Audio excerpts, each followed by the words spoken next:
మనం పుట్టేటప్పుడు తల్లిదండ్రులు అనుకుంటారు, నా కూతురు ఎంత చక్కగా ఉందో, బుగ్గచొక్క పెడితే చక్కగా ఉంది కదా, కళ్ళకి కొనకిస్తే ఇంకా అందంగా ఉంది కదా అంటారు.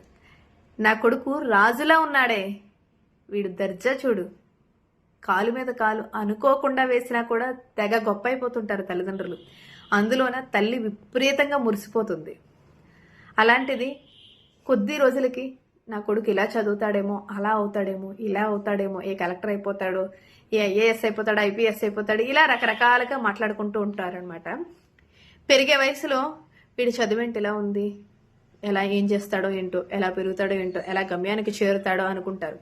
కానీ పెద్ద అయ్యే సమయానికి వాళ్ళు తలదించుకొని ఎవరి దగ్గర తలెత్తుకోలేని స్థితికి తెచ్చేస్తున్నారు తల్లిదండ్రుల్ని. వాళ్ళ ఆశలు అడియాసలు చెయ్యడమే కాకుండా అమ్మాయిల్ని రేప్ చేసి జైలుకి వెళ్ళడాలు, 10 మంది ముందు తలదించుకునేలా దొంగతనాలు. అదే కాకుండా ఒక అమ్మాయో ఒక అబ్బాయో ప్రేమించారని ఆ అమ్మాయినా అబ్బాయినా వాళ్ళెవరో వదిలేశారని అల్లారు ముద్దుగా కంటికి రెప్పలా కాచుకొని చూసే నీ తల్లిదండ్రులను వదిలి నువ్వెలా సూసైడ్ చేసుకోగలుగుతున్నావు? అది ఎంతవరకు కరెక్ట్? మారండి.